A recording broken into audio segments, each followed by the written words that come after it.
So today we have Terence with us. Terence is a TIIVRA 100 squad member, and he's going to take us through his journey from being a cruiser crusader to now also exploring the world of dirt riding. Are you excited to talk to us, Terence? Definitely. I was looking forward to this. So let's go. Let the journey begin. Now, Terence, you're from the city that I personally believe should actually sleep a little bit more, Bombay. And you've been riding the Harley for a while now, correct? Correct. So how has it been riding the Harley on the streets of Bombay in the traffic and sometimes on the weekend rides? I try and avoid it as much as possible. I take out the car on weekdays and weekends I go in the opposite direction, basically away from the city. So riding in the city on a Harley is something I wouldn't recommend for the fact that it burns every part of you because those bikes are hot. But And yeah, not the good kind of hot. yeah, definitely not. But one thing good is that when you're riding in a city, and especially a bike like a Harley, people tend to give you a way to kind of pass through the traffic. So it's kind of like a win-win for us. Okay, and tell me a little bit more about actually how you got into riding the Harley. So Harley has always been a childhood dream of mine. I always wanted to own one. Uh, And it why doesn't. exactly a childhood dream? Like, I how did don't you know. first time get exposed to it? I don't like sports bikes. I'm not a big fan of sports. The sporty looking bikes with a lot of fairings and plastic and stuff. I like them heavy. Okay. So I like my bikes big. I like them heavy, and that's what pulled me towards a Harley.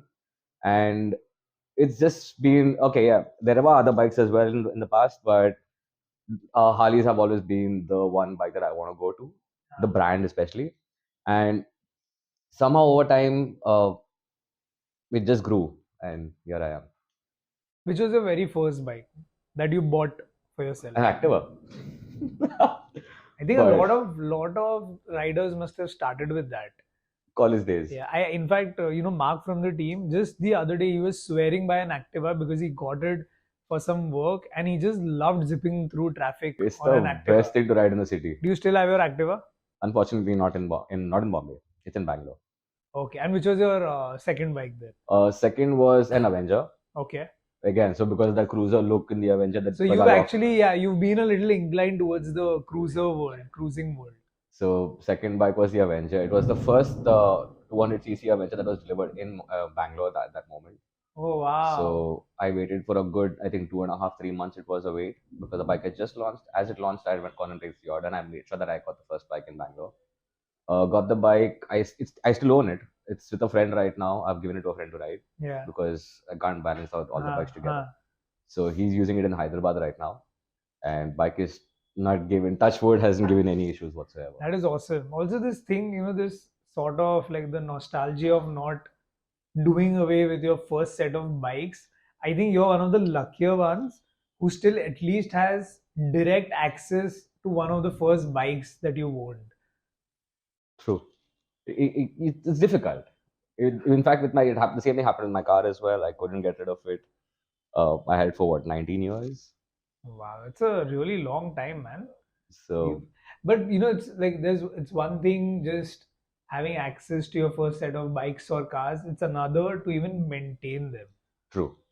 You got to find the right mechanic for you. You got to find all your spares. You got to keep spares in spare as well at home because you don't know when it's going to go out of stock.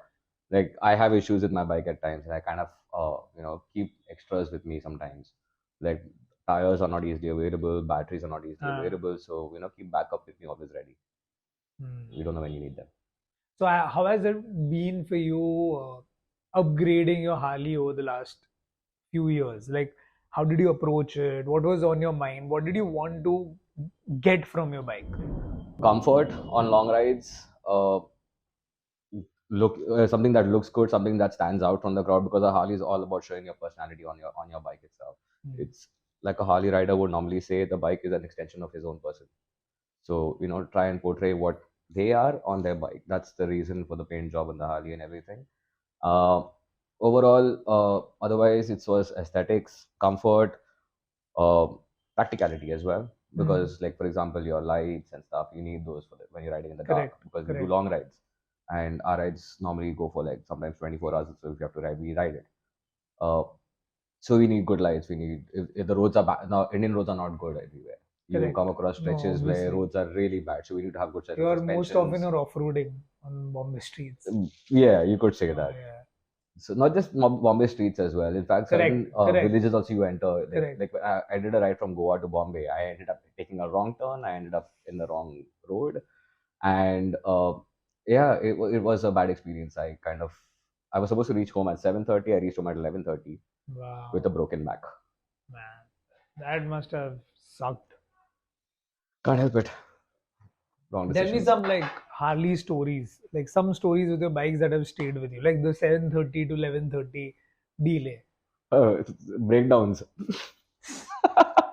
Is that a usual feature for you? Yeah, it happens too often for me at least. Not everyone's as lucky, but I've been one of the few lucky ones. But it's a learning lesson. In fact, it kind of teaches you how to manage things, how to make sure that you're always prepared. Like recently, I was riding to Hyderabad. On my way, one of my cylinders shut down, uh, Wow. and this happened at around what 11:30 in the morning. Huh. 11:30, no, at around sorry, around two in the afternoon is when it happened, and we were riding for our Southern Hog Rally. Luckily, I had another friend along with me, so we ended up just staying at the side of the road, waiting for the toll truck to come to us and take the bike back to Mumbai. And we didn't have an option. We just had to sit and wait at the side of the road. So that that over there, sitting on the side of the road itself, the person who was there with me is a person who I've actually just met on a few rides. But that person actually took the time out of his schedule and stayed the entire day with me till night at around 11 o'clock when the towing truck arrived. He was with me on the road, Wow. and that shows the kind of camaraderie that goes around in the Harley Brotherhood. People will go out of the way. Like I had called up a bunch of the showroom guys as well to help me out. I called the guys in Pune because they were the closest. Correct. They actually stopped. They came. They were passing by as going to Hyderabad as well. So they actually stopped there. They took my bags from me. They're like, you know what? If you want, you can come with us. Leave the Correct. bike here. They were going out of the way to kind of help us out as well. So the kind of brotherhood is, I don't see that in Hmm. any other biking community. Like I would not. Well, I would want to name brands, but I don't see that happening otherwise. So that's actually interesting. This particular thing that you just mentioned about the world of the Harley Davidson. When I got into riding just around 2.5 years back, I noticed that for some reason a lot of passionate riders would make Harleys the butt of their jokes. Where does that come from, in your opinion? So Harley has been a butt of jokes throughout the ages, in fact, Correct. because they have these kind of bikes which are heavy. People do face a lot of breakdowns, but thing is now, as we say, right? Even a small speck of black on a glass of milk is always visible clearly. It's the same thing. It's just because of one odd incident is why everyone gets it bad. Hmm. But in reality, those bikes are extremely reliable. If you keep your bike very well maintained, you will not face any issues. I've had friends who've ridden with me who have not faced anything. Now a group of my friends are riding to Nepal, in fact, in December, and I'm pretty sure the rides are going to go smooth as hell. So yeah, things happen. Unfortunately, can't. So it's a machine in the end. Yeah. No matter which bike it is, it's going to happen. Correct. Once in a while. Correct. It's just that for us, since we ride more, Yeah. it happens more often. What's the longest you've done on a Harley? Uh, I think Bangalore, Bombay, and coming up soon. This year is when I'm planning for more rides.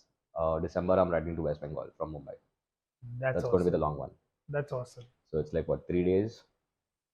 So as a cruiser, what are the things that you prepare for when you're going for your long rides? Uh, And things that you might do differently from, say, someone who's riding a Duke 390. Main thing I would make sure is just to make sure that my bike is in good condition. Hmm. First, obviously, Yeah.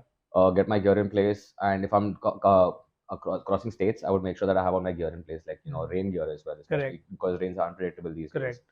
Correct. Have my like the tire pressure checked, engine oil checked, air filters, everything has to be checked. Everything should be spotless.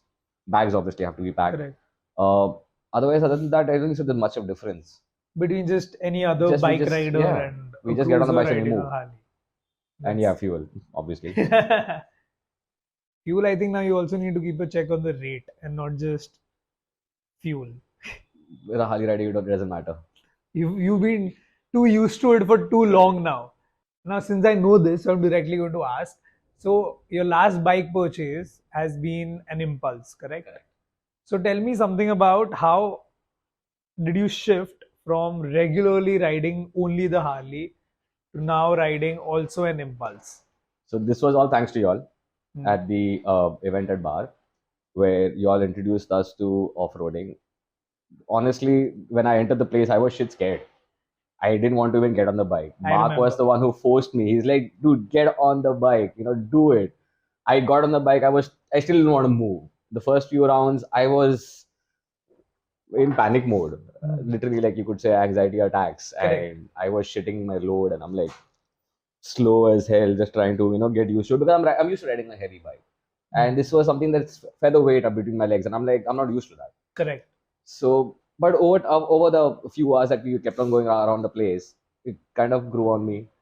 I started getting more into it, and then after one point, you must have seen at the end of the day, I was like, You just were going for just it. zipping through. I remember that really well. Like I So actually noticed your transformation that day in the beginning when you were unsure, I would say, at that time of actually getting on the trail to in the end having a blast riding. correct, And for me, the experience was slightly different. For me, it was less about the bike and more about the fact that it was the first time I was trying a new terrain. So I got, like I said, I got into riding just around 2.5 years back, hmm not even two and a half. To correct it, I got into riding only a year and a half back. correct. I remember the first ride you had with us as Correct. My well. first ride, my first sort of long ride was with you guys, the weekend ride. Correct.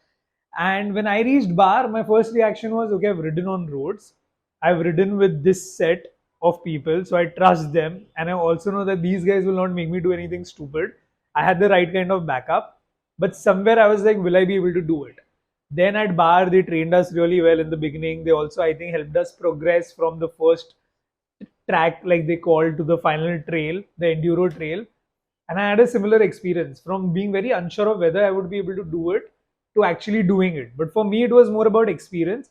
I think for you, it was less of the experience as an issue and more of a different bike and a different terrain. Correct. So the terrain experience is what got you into buying Exactly. the And impulse. in fact, from that day, after getting back home, I have been searching for an impulse ever since.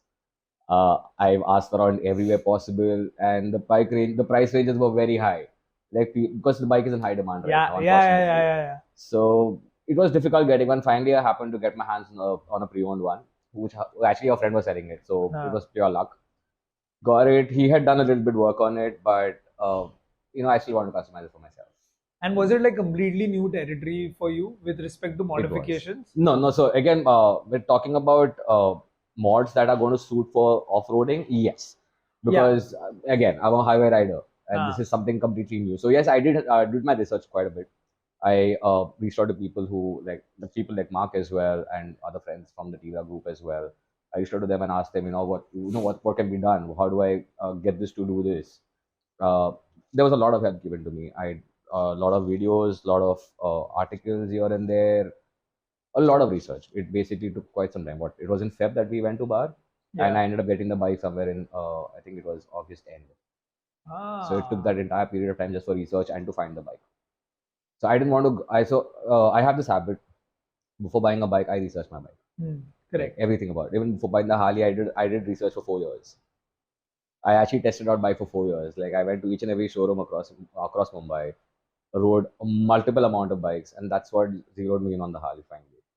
Though at the back of my heart, I knew I wanted one, but this was like a To journey. I had to actually do it. take that leap, you took your Correct. time, you decided See, like, exactly see what you what wanted to suits buy. me, see what satisfies me, see what makes me happy. And though, as I said, it was a part of my heart did want a Harley itself, and this kind of doing this research kind of helped me get there easier. I was basically confirming it for me, saying that yeah, you know what, This is Harley is what the you bike want. for me. Same thing happened to the Impulse. I did my research work, and I checked. It's not there are multiple off-roading bikes available. We have the X Plus, we have the Impulse, we have the KTM Adventure, we have the CB500, I think the CB300 or something that the Honda has. Correct. So there were multiple options, but then the Impulse is the one that was the first bike that I even rode at Bar, Yeah. uh, and the agility, the weight of the bike, the way we could control the bike, everything was on spot. So I had to get one. So then finding the right mods for it, getting the engine up to date, getting the engine how I want it to perform. Because now, if you look at a bike which you ride on highways, you look at top end speeds. You Correct. don't look at the pickup part Correct. of it. When you're riding off road, you need higher pickup speeds. So getting that particular tune for me was important. So changing my sprockets, getting an air filter, changing my carburetor, Yeah. all that came into play. Now I'm still working on it. There is a lot of work going on. I'm still looking out for That I parts. think is always going to happen with all Never bikes stops. that we all ride. Correct. So tell me something. In this journey of researching what the perfect off-road bike would be for you and what the perfect settings in the moment would Mhm. be for you, what did you find drastically different from your cruising bikes? Everything. Everything is different. There's not a single aspect that actually matches each other. Because when you're looking at pure highway riding, Hmm. which you're wearing, your entire gear itself that you're wearing is completely different. You're wearing a jacket So which I'm has sure got that's armor inside. another investment that you've made. Definitely. Ah, So once we've got riding jackets that we have like proper armor and stuff inside. You got riding pants, you got riding shoes, you got a proper big ass helmet which got a Senna and everything in it as well.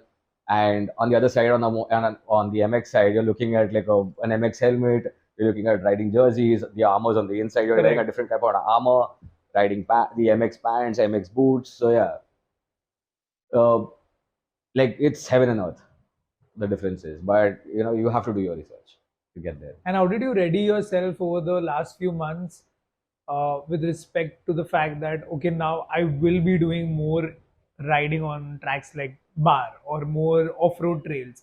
Because do you think there's a mindset play also when it comes to shifting, not for good, but Mhm. shifting even temporarily your riding preference? So technically, I haven't shifted my riding preferences. I'm still swinging both ways, you could say. Correct. That's why I said temporarily. Like now you are basically a multi-terrain rider Correct. and a multi-bike rider. Correct. So from that perspective, how do you ready your mindset? Because I feel, and I'm just talking from my limited experience. For me, riding on the street and then even that one day at bar, it Hmm. it made me feel at the end of the day that okay, I think I've evolved as a rider slightly, just a little bit, but I have now. I think I know how I can handle myself on the off-road terrain. Hmm.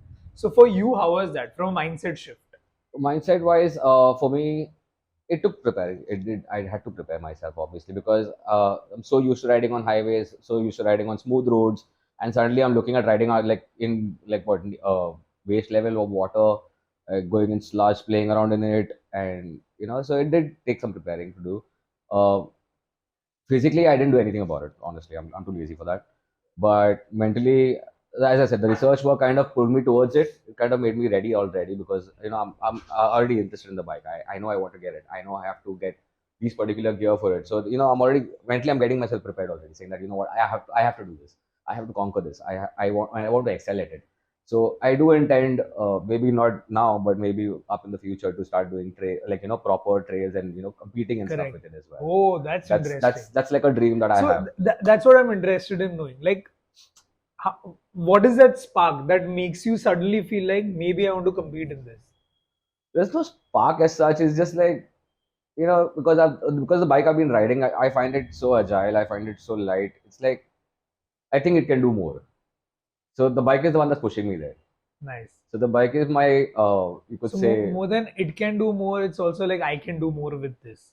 well, yeah. Yeah, that also So works with me. the bike is a part of me in the end of it all, right? Correct. So The I extension. don't really Yeah, differentiate between them. yeah, So it's like if that can do it, that means I can do it. correct.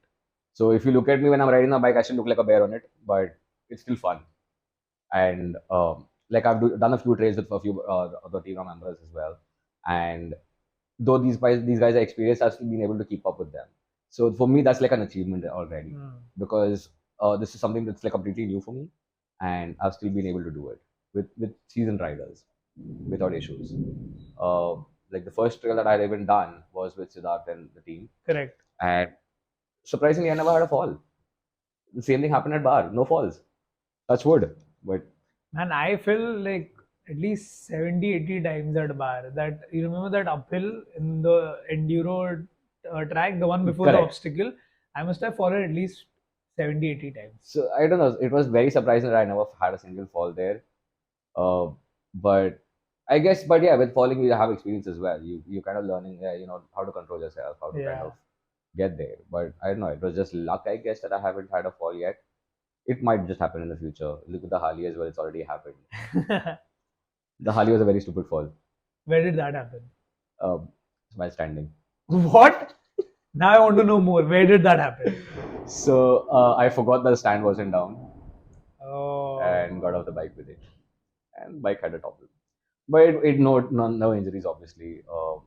No damages, not whatsoever. So it didn't matter. so now when you're, like for example, now dirt has become a new terrain that you're exploring further, Mhm. and obviously, like you said, you want to go even deeper into it as Correct. a practice. So do you feel like a checklist starts getting created in your mind that, okay, highway done, street obviously gets done, but now the dirt is something that I want to keep exploring more. There is. So here I do reach out to the veterans.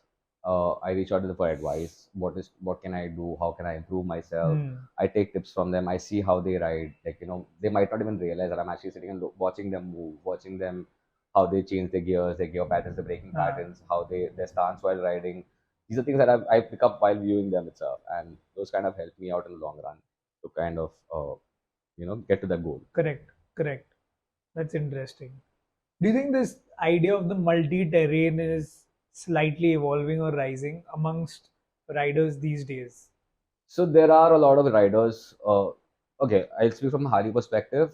A lot of Harley riders also ride GS bikes. Their primary bike would be a Harley, and they would also have GSs that they actually use on a very often basis because Harleys are not practical to use on a Correct. daily basis. Correct. Whereas GS is easy to use. It's more maneuverable and everything. So there are a lot of people who do it, but there are some people who are still there on the outside there who are like, they want to stick purely to a particular way itself of riding.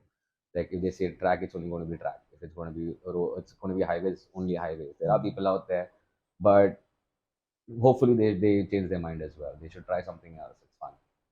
Uh, After you started riding on, say, dirt Hmm. regularly, like compared to earlier, do you think it's led to more changes in the way you're even cruising on your Harley? Definitely. It so the way you kind of handle your bike, it matters a lot. So when like for my bike was in servicing for a while, the Harley was in servicing, and after that, during the entire period of waiting, I had only the impulse with me. So I would take it out on a daily basis, though I would not take it out during the day since the Hmm. bike is not street legal. uh, I would take it out in the nights, and the kind of the way the bike felt, it kind of helped me towards riding my Harley in a more relaxed way, because I know I can do this with this bike. So I know, okay, yeah, this can be done as well. It's not going to be Ah, difficult. So my lean angles changed, my riding positions changed. ah. So that did help a lot. Yes, And anything from the world of your cruising that you took to on your the dirt Harley. riding?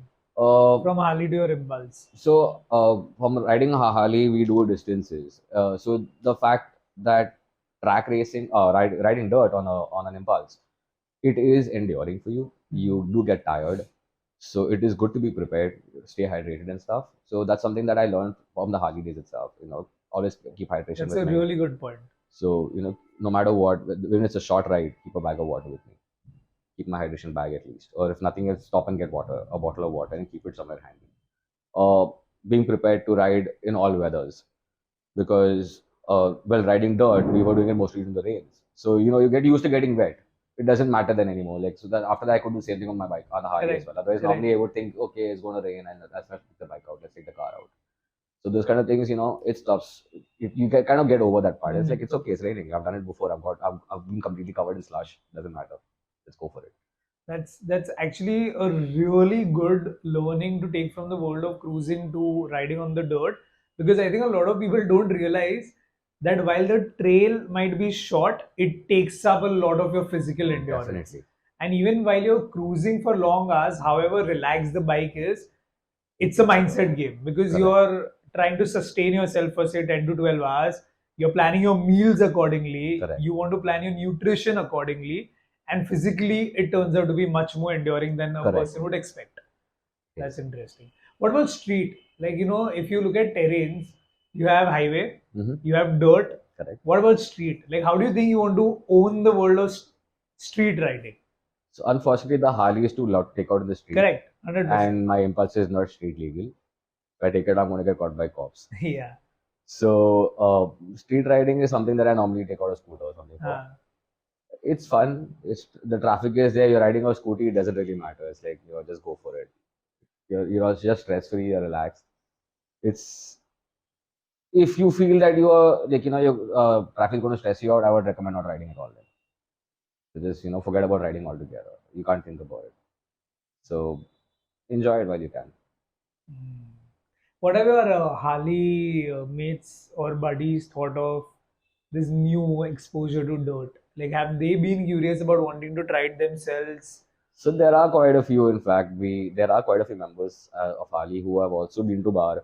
In fact, since they are all GS, a lot of them are GS owners. They've been taken to bar as well, thanks to BMW, and they've had daily sessions over there, like entire day sessions where they were trained on how to ride trails. In fact, there is also one of our brotherhood's members itself, a lady who rides a Harley and also owns a Triumph Tiger and the GS the GS the small GS basically the smaller one, which she actually uses to do proper trails. She in fact recently she did the trail up north. I can't remember the name of the trail, but she had done a very enduring trail. In fact, we had seen videos where they were crossing rivers, which there was like the currents were really fast and extremely strong currents rather. Sorry, and they had it was a difficult trail. Like I would not think about doing that, and she actually managed to do it. So yeah, there are people who do it. That's nice. I think like this whole idea of the multi-terrain, when even I look at even you, for example, when I was looking at your impulse, I was discussing with Mark, it actually boosts younger riders to start exposing themselves to multiple terrains at a younger age of riding.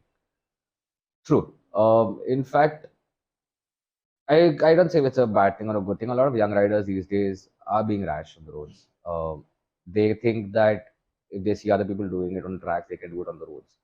Not the right thing to do, I obviously. agree. But yeah, if they kind of clean up their act, they can still do very well. In fact, that's again a good point because when I rode at bar, I realized that when I can actually come to a controlled environment and learn how to ride on trail, learn the maneuvering better, navigate better, then I don't have to be rash on the road. Exactly. And somehow that grounds you because you realize that you have the skills to manage yourself in a more complicated situation. Correct.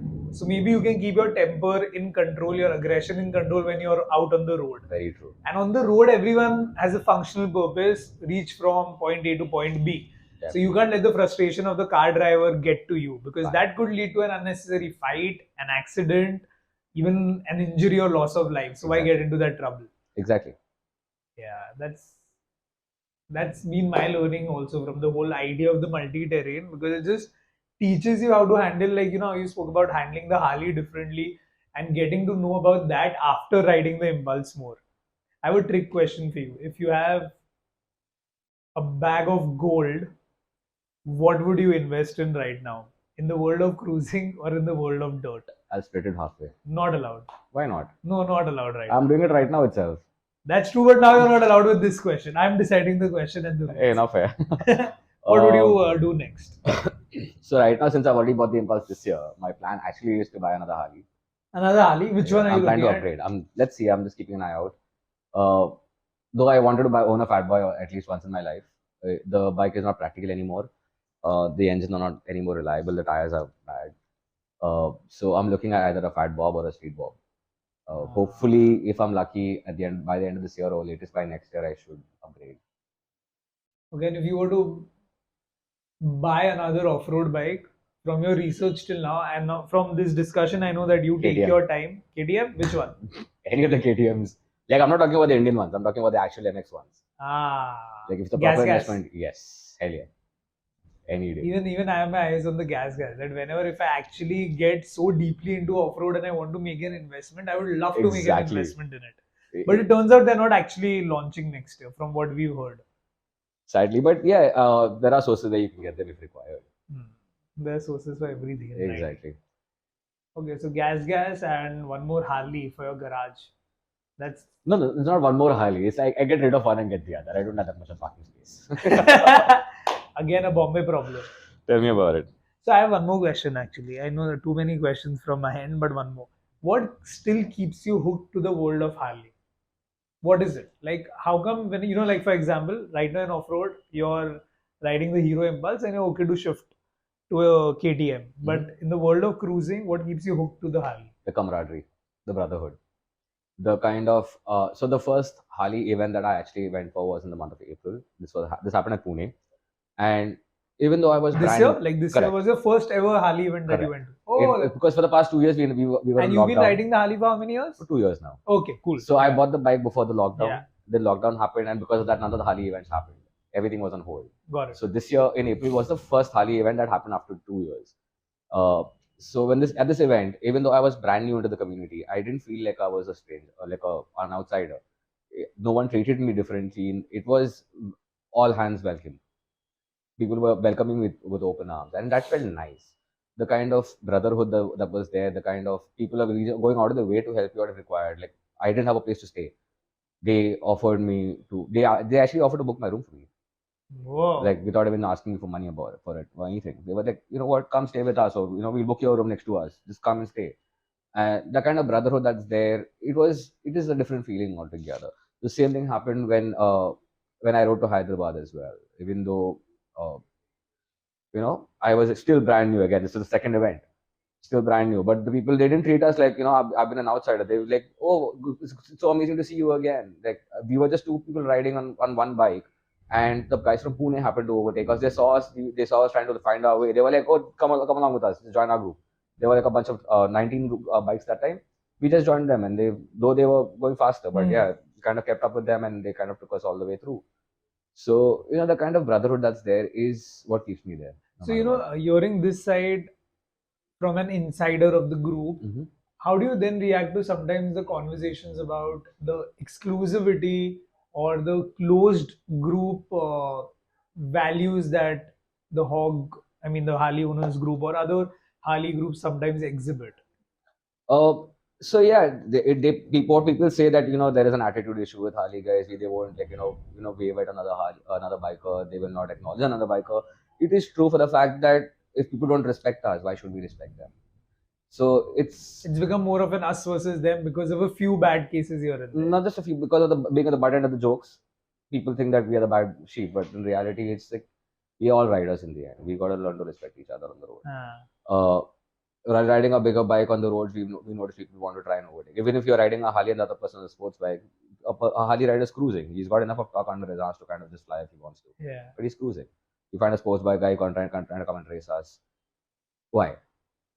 We haven't done anything to you. Fair. That's a good point. That's why we end up being in a very close community. We take care of ourselves. We take care of each other in the community itself. It's because of people treating us the wrong way. Otherwise we like my own. I have a bunch of friends who I ride with in Mumbai. This not all Harley guys. We've got from Bajaj to KTM to Ninjas to Z's.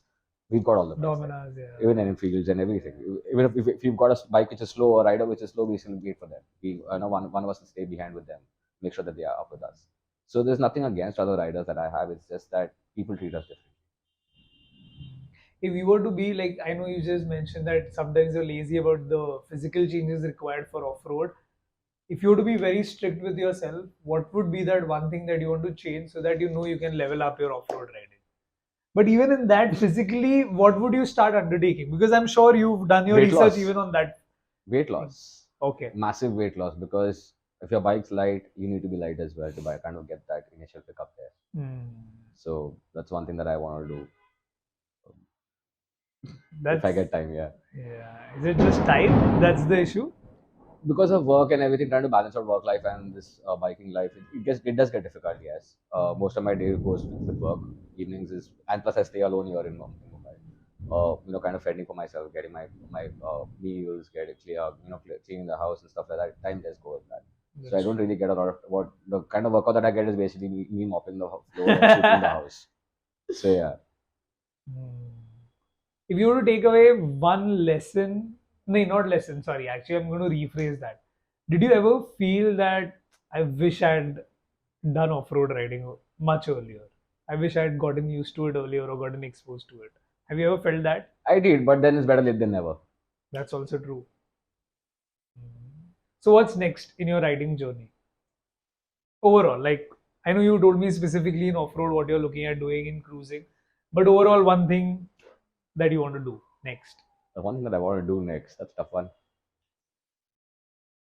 I think I'll continue with what I'm doing for now, at least.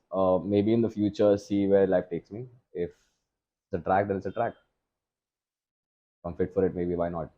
Do you think after your off-road riding, now you're more open to the idea of track I compared am. to earlier? I am, definitely. Yeah, I think the same thing happened with me. Like it's just at the back of my mind right now. But after that event at Bar, I haven't discussed this with Mark also in detail. But my first thought was that maybe I can attempt riding on the track. I'll obviously Exactly. go through the school route, undertake the level 1 training, Correct. but somehow Your just mind is trying. open to it, Correct. basically. You're not, And it like, doesn't you're not seem scared impossible. anymore. Yeah, that scared. The That fear is feeling gone. of being scared or being fearful of a new terrain, I think Correct. that's something that as riders we should all accept. That sometimes we've probably not done things in our journey because we were scared. You need to step out of our comfort zones. Yeah, just step out once and it becomes or it seems more possible. This was a good chat, Terence. What do you where do you want to ride with me next? I'm game anytime, any day. But where? You tell me. So we'll plan right now. And I'll commit to it because it's being recorded. Because I'm going to hold you to it. Yeah, I've ditched you quite often. Let's go do a trail. Done. November? Bro, like October is ending, abhi. Not yet. We've ridden halfway across October yet. So let's try a trail next week. Next weekend. Done. Done. Let's do it. This was a good chat. I have Terence with me and I will have Terence with me in the future as well. This was about his journey from just cruising to getting exposed to a new terrain, balancing the two new terrains and wanting to try more. And maybe you can also, like he said, step out of your comfort zone just once because it only takes that first time. After that, it's going to be an easy ride for you.